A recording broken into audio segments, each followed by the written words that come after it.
everyone, this is Ankush from Triple S, and once again I welcome you all in the another lecture in economy of JKPSI, and we are covering poverty topic. So in the last lecture we read about the definition of poverty and we defined that how somebody can be called as poor, ठीक है। उसके बाद फिर हमने बात की थी कि इकोनॉमिस्ट्स के अकॉर्डिंगली जो कि रूरल एरियाज़ के बेसिकली जो पुअर हैं उनको हम कैसे डिफाइन करते हैं। After that we talked about poverty line, we talked about Dadabhai Naoroji, that how he discussed about the poverty line and how he considered menu of a prisoner to be appropriate for the pricing to arrive at the cost of living of somebody, ठीक है। उसके बाद फिर हमने बात की थी कि और हम पॉवर्टी लाइन कैसे डिफाइन कर सकते हैं कि एब्सोल्युटली पुअर होते हैं, वेरी पुअर हैं, कैसे पुअर और नॉन पुअर में बेसिकली हमने डिफ्रेंशिएट किया था। Then we talked about categorising poverty कि क्रॉनिक पुअर कौन होते हैं, ट्रांजिट पुअर कौन होते हैं, नॉन पुअर कौन होते हैं, ठीक है। तो this way we defined some of the definitions. Today will be seeing what are the causes of poverty first, ठीक है। आज हम कॉज ऑफ पॉवर्टी देखेंगे, उसके बाद हम देखेंगे committees on basically on committees on poverty की कौन सी बनी थी, को काफ़ी इंपॉर्टेंट है। उसके बाद then will see the multi dimensional poverty index जो ग्लोबली क्या रहा, हमारी कंट्री का क्या रहा, which is very important and which is you can say current affairs का भी ये पोर्शन है जो कि एग्जाम में पूछा जा सकता है, ठीक है। ओके, तो कॉज ऑफ पॉवर्टी की बात करते थे कि कॉजेज ऑफ पॉवर्टी तो एज सच वही हैं, ठीक है। नॉर्मली जो हम सबको पता है कि क्या कैसे पॉवर्टी जो है कॉज होती है, जो हम सोशल और इकोनॉमिक इंडिकेटर्स जो होते हैं जो कि पॉवर्टी कॉज करते हैं, ठीक है। हम सबको इन कॉजेज़ को ऑलरेडी पता है, ठीक है, जो हमारी सोसाइटी में प्रिवेल करते हैं। For example which I have written, first जो कॉज रखा है मैंने पॉवर्टी का, that is the poor are deprived of quality education and unable to acquire skills which fetch better income, है ना। जो पुअर जो लोग होते हैं उनको वहाँ उनके पास क्वालिटी एजुकेशन नहीं होती, वो स्किल्स नहीं एक्वायर कर पाते, इसीलिए वो बेटर इनकम नहीं कर पाते, ठीक है। हेल्थ केयर जो है वो डिनाइड है, वो पुअर जो है वो अच्छी हेल्थ केयर उनके पास नहीं होती है, ठीक है।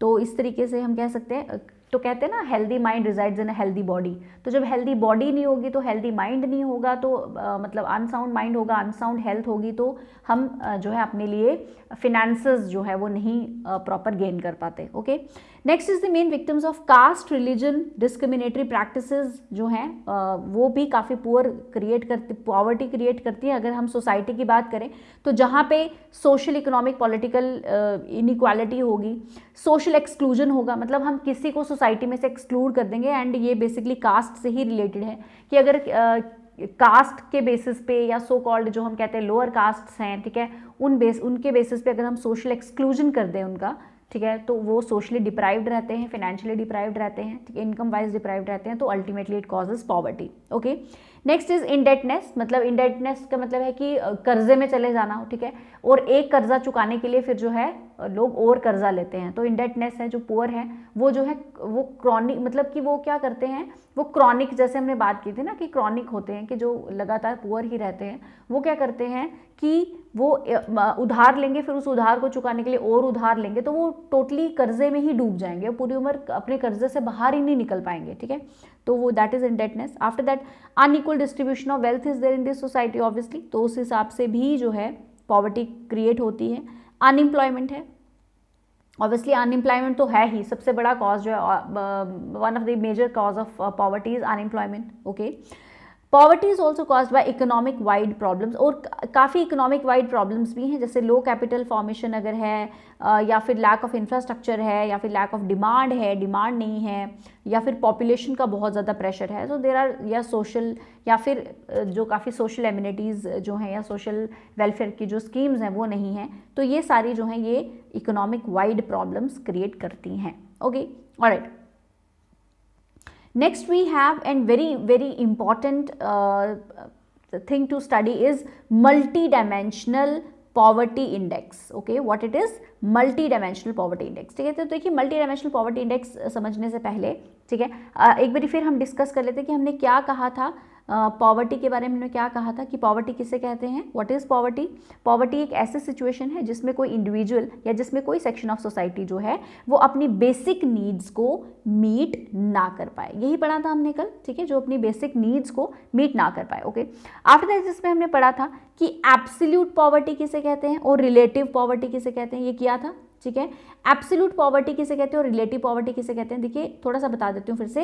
एब्सोल्यूट पॉवर्टी इज जिसको हम in terms of poverty line define करें। What is absolute poverty? जिसको हम in terms of poverty line define करें। इसका क्या मतलब है, जिसको in terms of poverty line हम डिफाइन करें।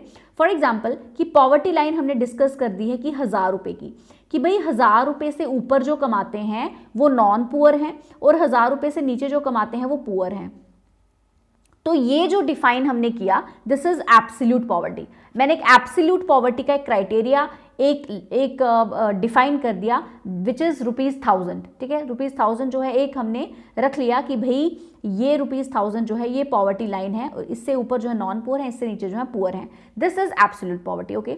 अब उसके कंपैरिजन में होती है रिलेटिव पॉवर्टी। रिलेटिव का मतलब ही हो गया कंपैरिजन, मतलब हम कंपेयर करें एक दूसरे को, ओके। तो रिलेटिव पॉवर्टी में क्या हो गया, अब सपोज ये नॉन पुअर है, ये पुअर है ना, ये हमने डिफाइन किया।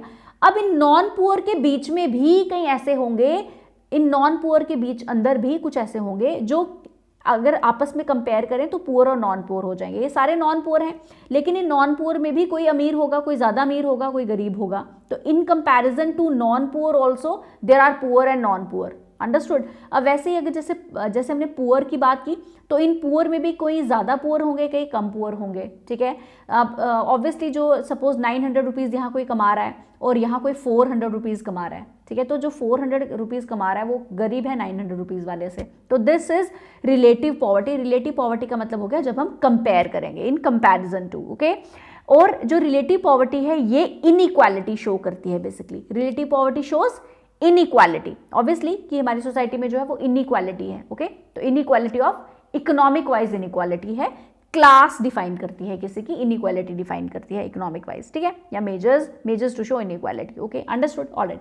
अब आ जाइए जी मल्टी डायमेंशनल पॉवर्टी इंडेक्स पे। ये हमने किया कि एब्सोल्यूट पॉवर्टी किसे कहते हैं, which is defined in terms of poverty line. Relative poverty किसे कहते हैं, रिलेटिव पॉवर्टी मीन्स कंपैरिजन करना, comparison between the economies of two people and it shows inequality, understood, okay. Now talking about multi-dimensional poverty index, what is this multi-dimensional poverty index now?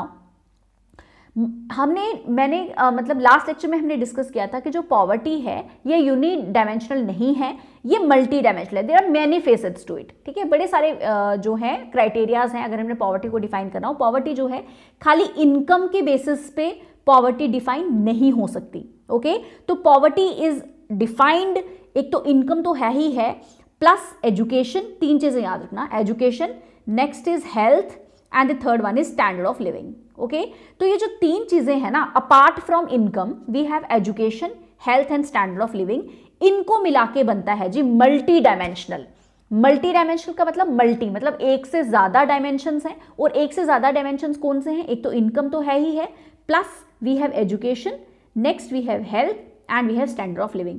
अब इन चारों indicators को मिला के हमने बना दिया जी मल्टी डायमेंशनल, ओके। अब मल्टी डायमेंशनल पॉवर्टी इंडेक्स क्या है बेसिकली, देखिए मल्टी डायमेंशनल पॉवर्टी इंडेक्स जो है ये रिलीज कौन करता है, ये रिलीज करता है UNDP, which is United Nation Development Programme, and दो ऑर्गेनाइजेशंस हैं, एक तो यूएनडीपी हो गया, यूनाइटेड नेशंस डेवलपमेंट प्रोग्राम, ठीक है।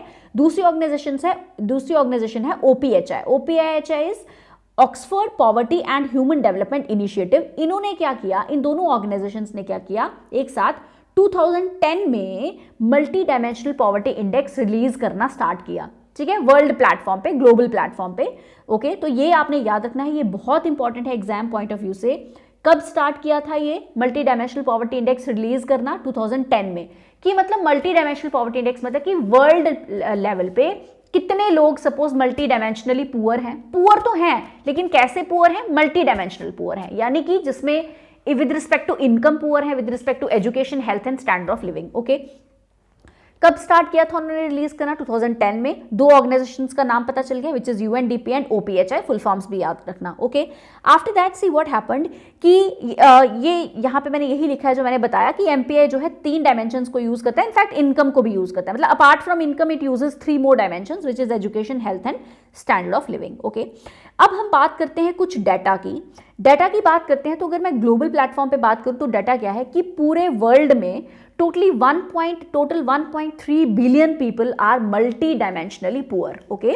Now as per the current data कि कितने जो है ग्लोबल लेवल पे जो है मल्टी डायमेंशनली पुअर है, तो 1.3 बिलियन पीपल। ये आपने याद रखना है, direct MCQ can be asked that how many people around the globe are multi dimensionally poor. तो 1.3 billion, there can be so many options, तो आपने बताना है कि कौन सा जो है करेक्ट है। Okay, after that see in 1.3 billion में से जो 85% जो पॉपुलेशन है मल्टी डायमेंशनल पुअर पीपल की, दे लिव इन सब सहारन अफ्रीका एंड साउथ एशिया, यानी साउथ एशियन कंट्रीज में रहते हैं और अफ्रीकन कंट्रीज में रहते हैं। साउथ एशियन में जैसे इंडिया है, पाकिस्तान है, बांग्लादेश है, तो यहाँ पे काफी आपको मल्टी डायमेंशनली पुअर जो मैक्सिमम पॉपुलेशन मिल जाएगी। ठीक है, इंडिया की तो देखिए वैसे ही we are highest populated country after China, second number पे ही है। इंडिया में इतनी ज्यादा पॉपुलेशन है कि मल्टी डायमेंशनल पुअर इंडिया में ज्यादा होना कोई बड़ी बात नहीं है। अगर चाइना में नहीं है, बिकॉज चाइना जो है वो लीडिंग इंडस्ट्रियल, हमें पता है कि जो चाइना की इकोनॉमी जो है वो उसका तो क्या ही बात है। ठीक है, everybody knows about China's economy. Okay, तो इसीलिए जो इंडिया की जो पॉपुलेशन है वो बहुत ज़्यादा है, तो मीट नहीं हो पाती है इतना, मतलब ओके, इतनी स्टैंडर्ड ऑफ लिविंग मीट नहीं हो पाते हैं। ओके, और सब अफ्रीकन कंट्रीज़ की बात करें, जैसे नाइजीरिया है, वी हैव अफ्रीकन कंट्रीज, हम सबको पता है कि जो मल्टी डायमेंशनली पुअर हैं ऑलरेडी। तो 85% जो पॉपुलेशन है इन 1.3 बिलियन लोगों में से वो सब अफ्रीकन रीजन्स में आते हैं और साउथ एशियन कंट्रीज में आते हैं। Okay, after that we have कि इन 1.3 बिलियन लोगों में से, इन 1.3 बिलियन पीपल में से 644 मिलियन जो लोग हैं, they are actually below the age of 18 years, जो मल्टी डायमेंशनली पुअर हैं। Okay, alright, after that we'll see कि इंडिया का क्या रैंक है। अगर हम देखिए, ये जो मल्टी डायमेंशनल पॉवर्टी इंडेक्स है ना, ये डेवलपिंग कंट्रीज का निकलता है। ऑब्वियसली डेवलप्ड कंट्रीज का तो निकलेगा नहीं। ठीक है, कौन सी कंट्रीज के होते हैं ये सारी, कौन सी कंट्रीज होती हैं?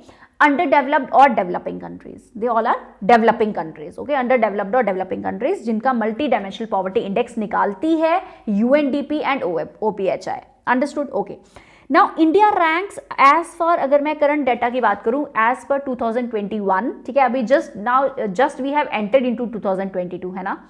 तो 2021 का जो डाटा है वो कहता है कि जो इंडिया है उसकी रैंक है 66। ठीक है, आर कंट्री रैंक्स, हमारी जो कंट्री है उसकी रैंक है 66th रैंक है आउट ऑफ 109 कंट्रीज। और अगर मैं 2020 की डाटा की बात करूं, यानी कि लास्ट टू लास्ट ईयर, ठीक है, तो 2020 में क्या था? 62 रैंक था 107 कंट्रीज में से। ओके, तो this you need to remember. Alright, ये बहुत इंपॉर्टेंट डाटा है जी, ये बहुत important data, exam point of view से बहुत इंपॉर्टेंट है, तो ये आप याद रखिएगा। ओके, नेक्स्ट वी हैव, देखिए इंडिया ने भी क्या किया, अब इंडिया ने भी ये आइडिया जो है बोरो किया, multi dimensional poverty index create करने का जो आइडिया है, India has borrowed from UNDP and OPHI. ठीक है, तो ये इंडिया ने यहाँ से बोरो किया, और इंडिया में ये मल्टी डायमेंशनल पॉवर्टी इंडेक्स जो है कौन रिलीज करता है? नीति आयोग रिलीज करता है। ठीक है जी, नीति आयोग रिलीज करता है। नीति आयोग के कहाँ है हेडक्वार्टर्स? नीति आयोग के हेडक्वार्टर्स है न्यू दिल्ली में। नीति आयोग कब बना था? 1 जनवरी 2015 को जो है ये ऑफिस क्रिएट हुआ, which is national institution for transforming India, है ना, नीति आयोग। ओके, तो 1 जनवरी को बना था। कौन है चेयरपर्सन नीति आयोग का at present? Are prime minister mister Narendra Modi, and who is the CEO of NITI Aayog? Mister Amitabh Kant. ठीक है, तो ये जो नीति आयोग जो ऑर्गेनाइजेशन है, इससे पहले प्लानिंग कमीशन हुआ करती थी। ठीक है, प्लानिंग कमीशन जो है वो 5 ईयर प्लान्स बनते थे। ठीक है, तो 2015 ऑनवर्ड जो है इसको ओवरटेक कर लिया किसने? नीति आयोग ने। प्लानिंग कमीशन को स्क्रैप कर दिया गया, ऑब्सलीट हो गया। ठीक है, ओके, तो ये जो नीति आयोग ऑर्गेनाइजेशन है ये मल्टी डायमेंशनली पॉवर्टी इंडेक्स निकालती है इंडिया का। और कब स्टार्ट किया? In fact it is quite recent, November 2021 में। ठीक है, तो अभी रिसेंटली नवंबर 2021 में ही जो है मल्टी डायमेंशनली पॉवर्टी इंडेक्स जो है सबसे पहले आया है, तो काफ़ी करंट की न्यूज़ है ये। ओके, और जो कि किसने लॉन्च किया था पहले? यूएनडीपी और ओपीएचआई ने। ठीक है, तो सबसे पहले जो है 2021 नवंबर 2021 में ही ये डाटा रिलीज किया है किसने? नीति आयोग ने, अगर मैं मल्टी डायमेंशनल इंडेक्स की बात करूं इंडिया की पॉवर्टी की। ठीक है, तो एज पर नीति Aayog, as per the multi dimensionally poverty index of NITI Aayog, India में कौन सी स्टेट है जहां पे सबसे ज्यादा highest level of multi dimensionally poor हमें मिलेंगे? तो दिस स्टेट इज बिहार। याद रखना है आपने। ठीक है, तो बिहार स्टेट के पास highest level of multi dimensionally poverty है with 51.91%। Okay, second being Jharkhand. Jharkhand जो है बिहार से ही कार्व आउट हुआ है ना, झारखंड स्टेट जो है बिहार से ही निकली थी, तो इससे आप याद रख सकते हैं कि फर्स्ट तो बिहार है and second is Jharkhand. Okay, with 42.16% poverty, and then we have after that we have UP तो पहले 3 जगहें आपने खैर याद रखनी है।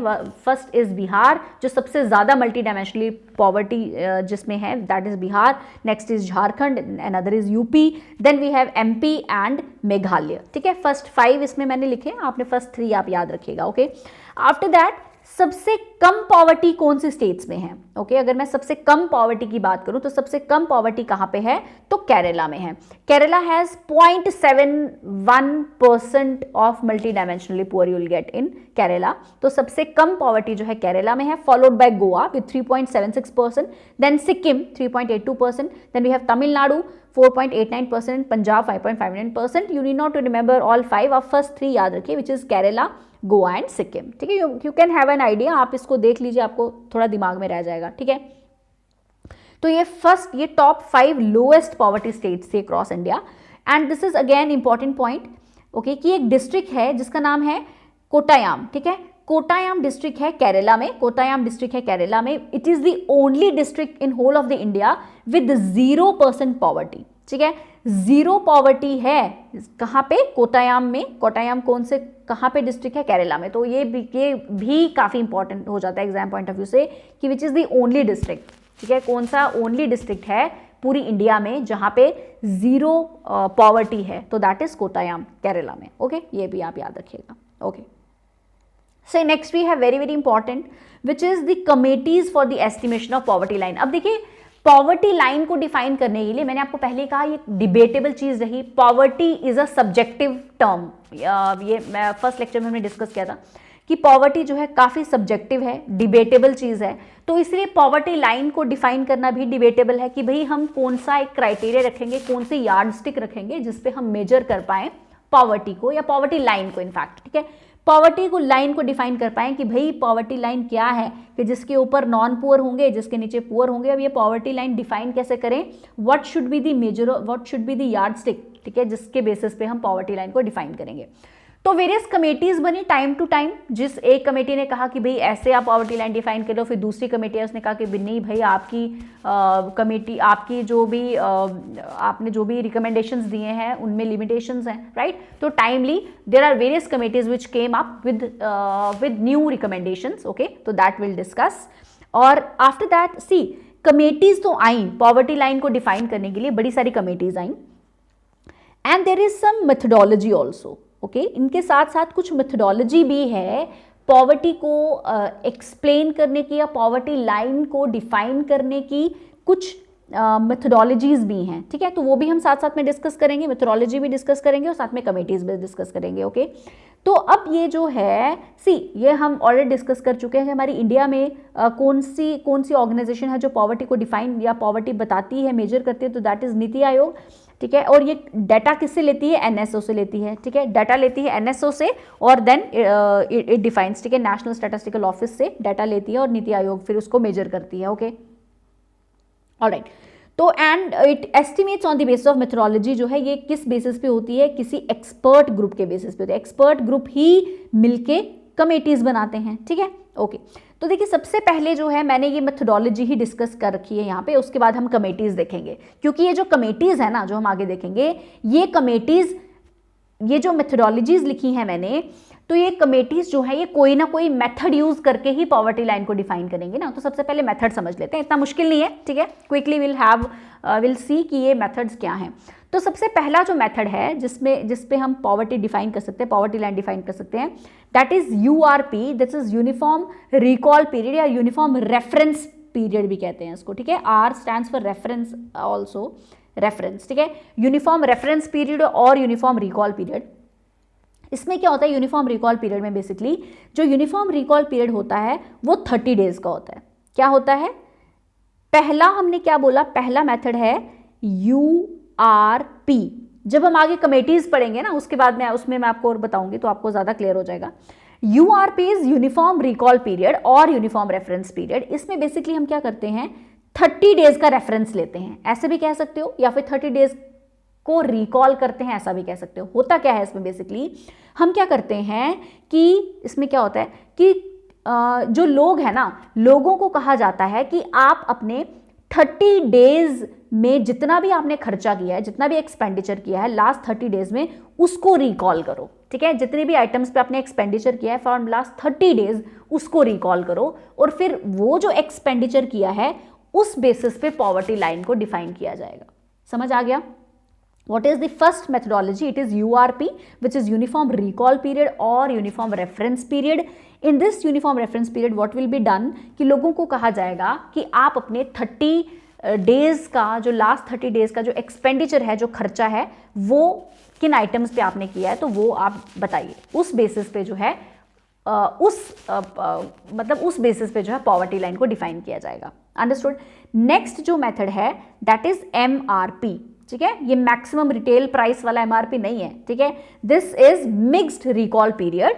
मिक्स्ड रिकॉल पीरियड ये लिखा है यहाँ पे, मिक्स्ड रिकॉल पीरियड और मिक्स्ड रेफरेंस पीरियड भी कहते हैं इसको। ठीक है, इसमें क्या होगा, MRP में क्या होगा, सिंस दिस इज मिक्स्ड, देखिए नाम से याद रखना है कि मिक्स्ड है तो इसमें दो चीजों का मिक्स होगा।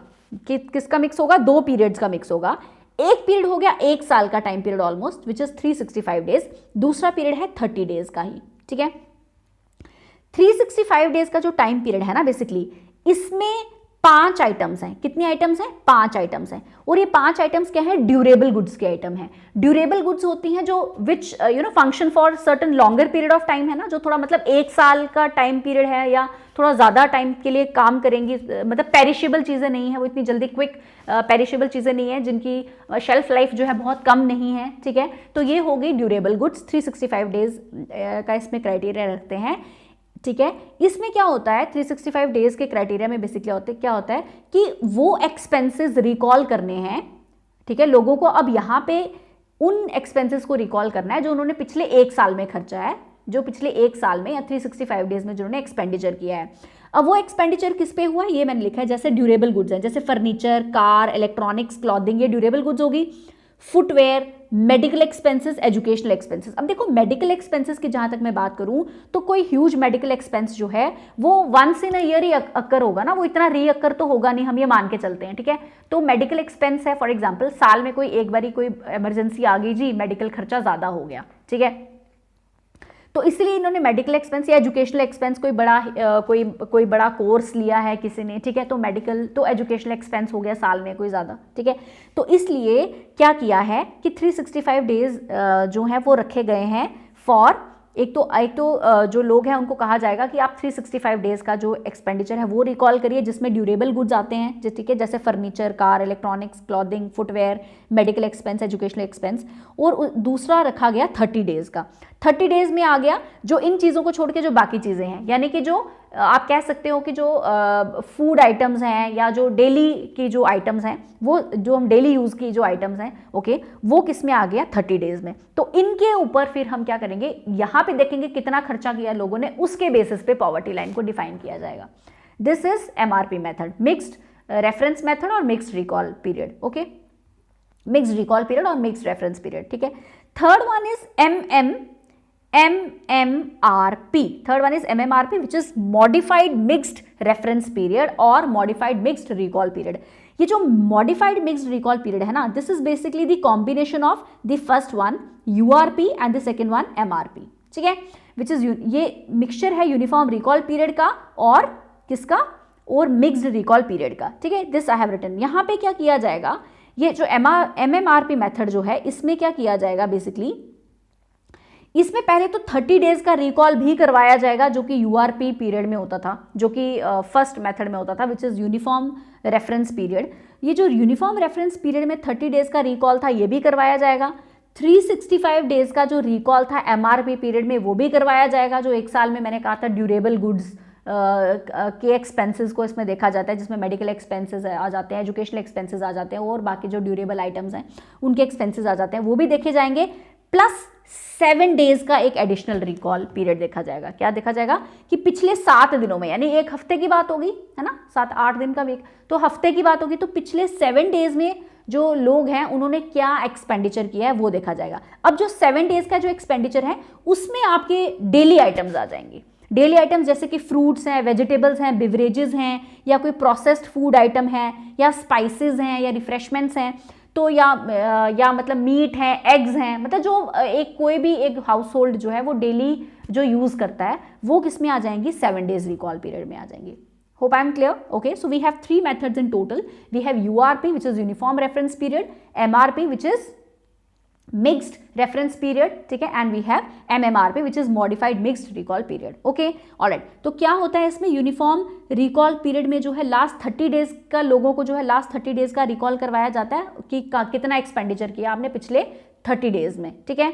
तो उसके बेसिस पे पॉवर्टी लाइन को डिफाइन किया जाता है. फिर आता है दूसरा मिक्स्ड रिकॉल पीरियड. इसमें जो है एक तो 365 डेज यानी पिछले एक साल में उन्होंने जो एक्सपेंडिचर किए हैं वो कैलकुलेट किए जाते हैं, और 30 डेज के भी कैलकुलेट किए जाते हैं, ठीक है. 30 डेज अलग से कैलकुलेट किए जाते हैं, और फिर जो है पॉवर्टी लाइन डिफाइन की जाती है. And the third one is modified mixed recall period, जिसमें 30 डेज, जिसमें यूआरपी यानी पिछले 30 डेज का रिकॉल भी करवाया जाता है यूआरपी के अकॉर्डिंगली. फिर 365 डेज का रिकॉल किया जाता है जो मिक्स्ड वाले में था, सेकेंड मेथड में था, और उसके बाद 7 डेज का एडिशनल रिकॉल किया जाता है, ठीक है, जो कि which is based upon the daily items like fruits, vegetables etcetera. Alright, अब हम बात करते हैं straight away we come to the committees.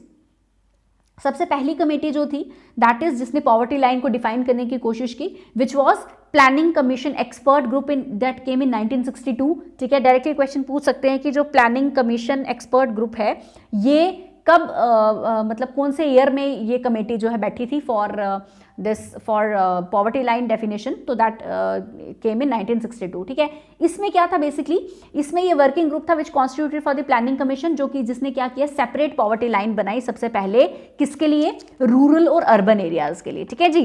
तो रूरल और अर्बन एरियाज के लिए जो सेपरेट जो आप कह सकते हो कि ये एक ऐसी कमेटी थी जिसने सबसे पहले ये बताया, सबसे पहली कमेटी थी, और इसने सबसे पहली कमेटी थी जिसने पॉवर्टी लाइन डिफाइन की कि रूरल एरियाज की पॉवर्टी लाइन अलग होनी चाहिए और अर्बन एरियाज की पॉवर्टी लाइन अलग होनी चाहिए, ठीक है.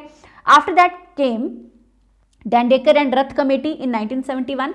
इसमें on the basis of calories यानी फूड के बेसिस पे इसमें जो है पॉवर्टी लाइन को डिफाइन किया गया. तो इसमें जो कैलोरीज हैं वो कितनी रखी गई, 2250 किलो कैलोरीज पर पर्सन पर डे, ठीक है. इस बेसिस पे पॉवर्टी लाइन को डिफाइन किया गया. बेसिकली इसमें क्या किया गया कि पॉवर्टी लाइन बनाई गई और कहा गया कि भाई जो 2250 से कम जो कैलोरीज अपना जो कम कैलोरीज यूज करते हैं और जो ज्यादा कैलोरीज यूज करते हैं वो नॉन पुअर हो गए, जो कम कैलोरीज यूज करते हैं वो पुअर हो गए, ठीक है, इस तरीके से.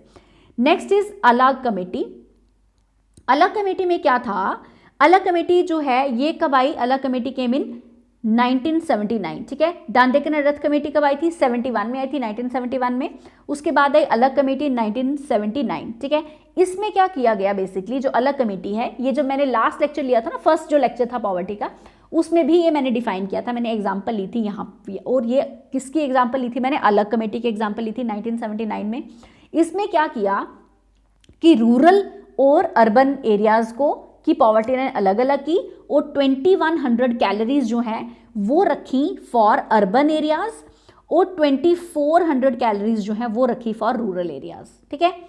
ओके, लास्ट लेक्चर में मैंने ये बताया था, जिन्होंने लास्ट लेक्चर नहीं देखा है वो लास्ट लेक्चर भी देख लीजिए, सो दैट आपका एक बेसिक को जो कॉन्सेप्ट है पॉवर्टी का वो थोड़ा क्लियर हो जाए. After that you come up to this committees, ठीक है. तो लास्ट लेक्चर में भी हमने ये डिफाइन किया था कि इस अलग कमेटी के अकॉर्डिंगली क्या हुआ कि जो 20 सपोज मैं बात करूं पहले अर्बन एरियाज की, अर्बन एरियाज की बात करते हैं तो जो 2100 कैलोरीज से जो नीचे जो कैलोरीज कंज्यूम करते हैं वो हो गए पुअर, और जो 2100 कैलोरीज से ऊपर जो कैलोरीज कंज्यूम करते हैं वो हो गए non poor. Similarly for rural areas ये आ गई आपकी पॉवर्टी लाइन जो 2400 कैलोरीज हैं, ठीक है. तो जो 2400 कैलोरीज से ऊपर कंज्यूम करते हैं वो हो गए जी नॉन पुअर, और जो 2400 से नीचे जो कैलोरीज कंज्यूम करते हैं, कम कैलोरीज कंज्यूम करते हैं, 2400 से कम कैलोरीज कंज्यूम करते हैं, वो हो गए आपके पुअर, ठीक है.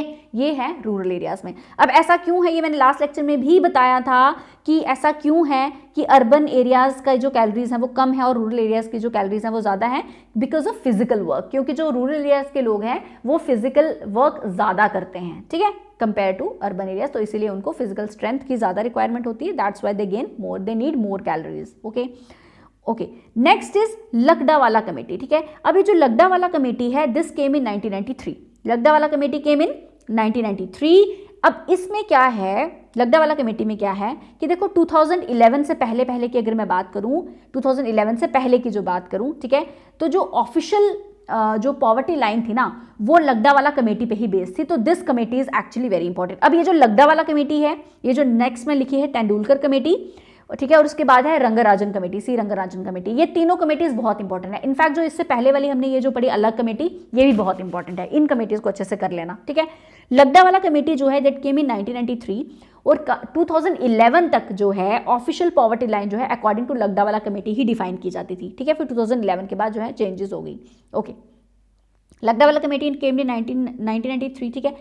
इसमें लकड़ावाला कमेटी में जो अलग कमेटी का, जो ऊपर वाली जो अपनी कमेटी की थी अलग कमेटी, 2400 और 2100 कैलोरीज उतनी ही रही। इसमें भी वही रखा कि 2400 कैलोरीज ही हैं और 21 कैलोरीज ही हैं। 2400 calories for rural areas and 2100 calories for urban areas, इतने भी वही रखा। लेकिन हाँ, इन एडिशन इसमें क्लॉथिंग और शेल्टर भी ऐड कर दिया गया।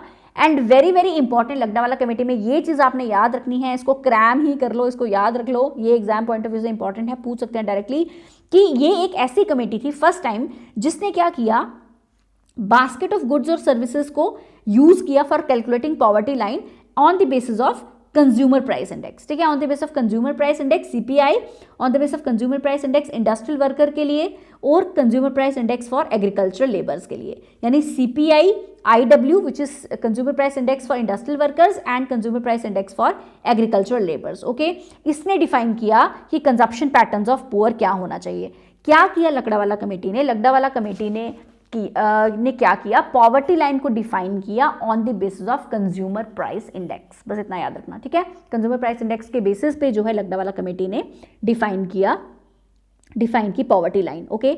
और जो लकड़ावाला कमेटी है वो किसको यूज करती है, कौन से मेथड को यूज, जो ऊपर हमने अभी 3 मेथड्स किए, ठीक है, which is uniform recall period method, ठीक है, then we studied mixed recall period method and modified mixed recall period method और रेफरेंस पीरियड मेथड। तो ये लकड़ावाला कमेटी ने कौन सा यूज किया, यूनिफॉर्म रिकॉल पीरियड मेथड, ठीक है, which is uniform reference period method को यूज किया था किसने, लकड़ावाला कमेटी ने, ठीक है, याद रहेगा, ओके। नाउ ये जो बेसिकली जो यूनिफॉर्म रेफरेंस पीरियड मेथड है ना, ये जब 1993 1994 की जो कमेटीज हैं उस टाइम तक ही ये यूज हुआ था, ठीक है। उसके बाद फिर मिक्स्ड रिकॉल पीरियड आ गया, मिक्स्ड रेफरेंस पीरियड जो है वो आ गया, ठीक है। उसके बाद फिर आ गया MMRP, ओके।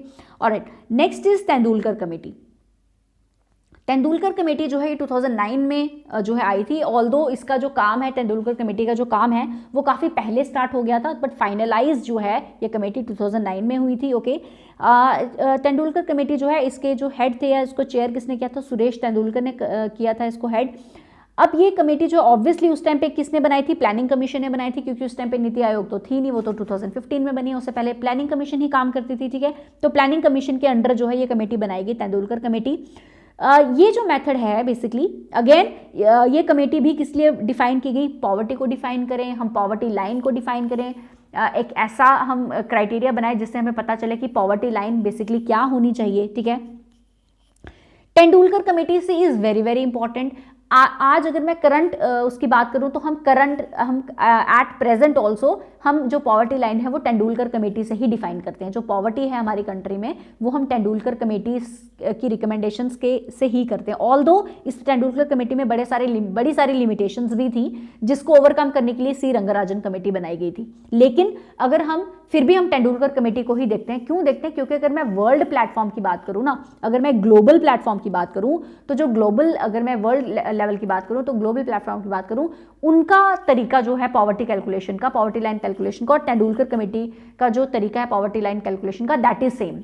तो ग्लोबली अगर मैं ग्लोबल या वर्ल्ड लेवल की बात करूं, वहां पे जो पॉवर्टी लाइन हम जैसे मैक्सिमम डिफाइन करते हैं वो तेंदुलकर कमेटी में जो डिफाइन करते हैं दैट इज ऑलमोस्ट सेम। इसीलिए हम ज्यादा तेंदुलकर कमेटी पे रिलाई करते हैं, ठीक है, although it has certain limitations also. Now what happens, देखो तेंदुलकर कमेटी में क्या हुआ था कि इसमें सबसे इंपॉर्टेंट चीज क्या थी तेंदुलकर कमेटी की रिकमेंडेशंस की अगर मैं बात करूं, कि कैलोरी कंजप्शन से शिफ्ट कर दिया कंजप्शन ऑफ आइटम्स पे। अभी हमने देखा इससे प्रीवियस जो कमेटीज थी उनमें नो डाउट इसमें भी हमने कैलोरीज को मतलब क्राइटेरिया रखा था कैलोरीज का। रंगराजन कमेटी जो आगे आएगी उसमें भी हमने कैलोरीज का क्राइटेरिया रखा, ठीक है। लेकिन कुछ जो आप कह सकते हो ध्यान जो है वो कैलोरीज से हटा के कहाँ चला गया, कंजप्शन ऑफ आइटम्स पे। इससे पहले हमने देखा जो कमेटीज थी उनमें कैलोरीज की हम बात कर रहे थे ना, अलग कमेटी में भी कैलोरीज की हमने बात की, ठीक है। Then we had Lakdawala committee. इसमें भी जो लग्डा वाला कमेटी है इसमें भी कैलोरीज की बात की, इसमें अलग कमेटी वाली ही कैलोरीज जो है यहाँ पे फर्दर ली गई 2400 एंड 2100 साइमल्टेनियसली, ठीक है, रिस्पेक्टिवली, सॉरी।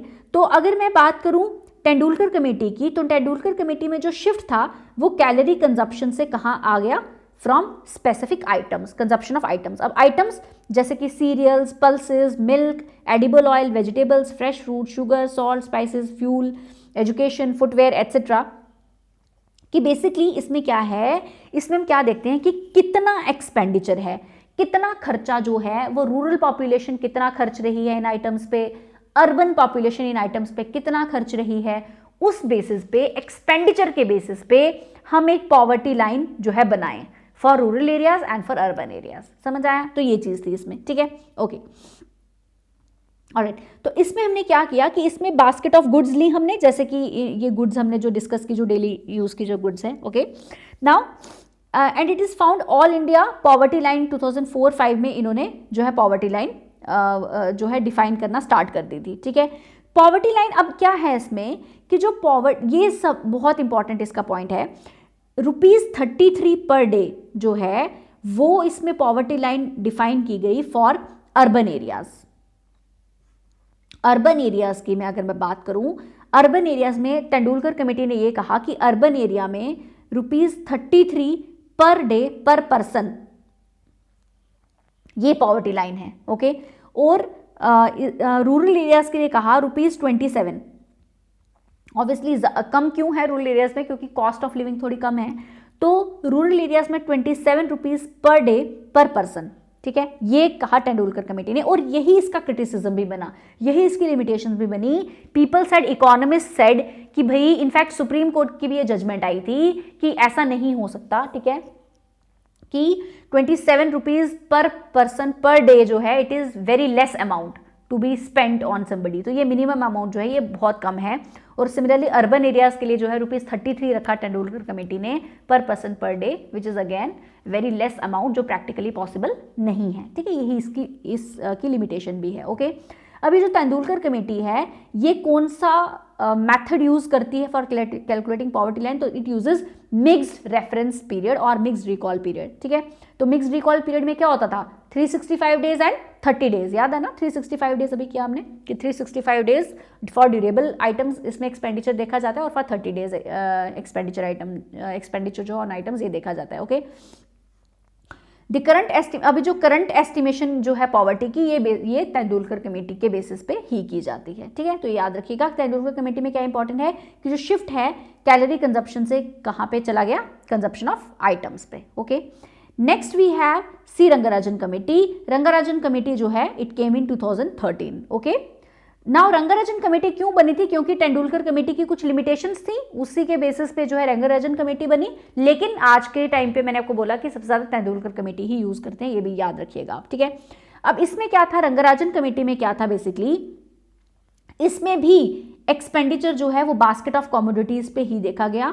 एक्सपेंडिचर जो है वो किस पे देखा गया, वो पर्टिकुलर आइटम्स पे ही देखा गया।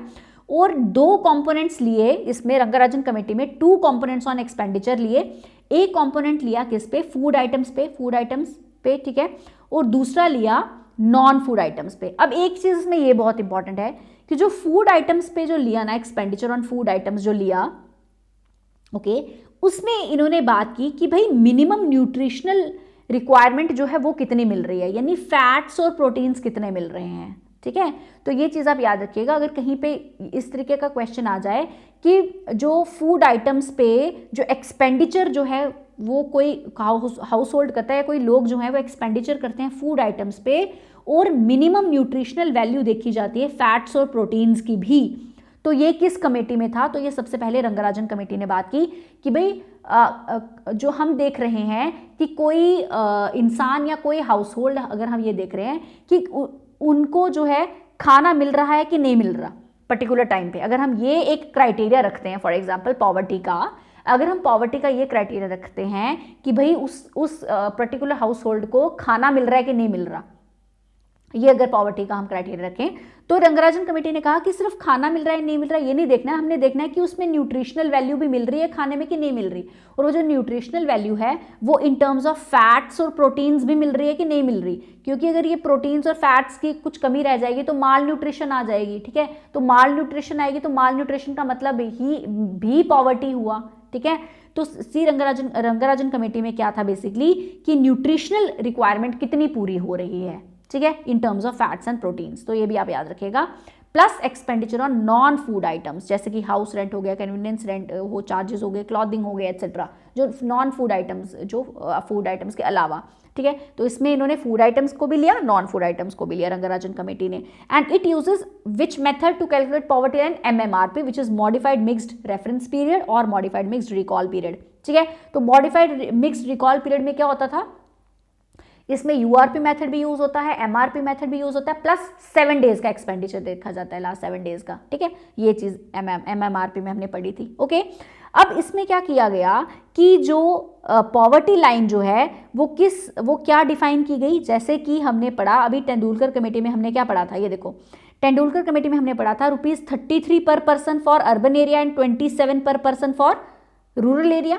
तो यहाँ पे उसको बढ़ा के रंगराजन कमेटी में उसको बढ़ा के कितना कर दिया गया, उसको कर दिया गया ₹47 per day for urban areas and ₹32 per day पर पर्सन फॉर रूरल एरियाज। तो यानी कि रंगराजन कमेटी में ऑब्वियसली यहाँ से तेंदुलकर कमेटी से, सुरेश तेंदुलकर कमेटी से इसको इंक्रीज कर दिया गया, which is 47 per day for urban areas and 32 rupees per day पर पर्सन फॉर रूरल एरियाज, ठीक है।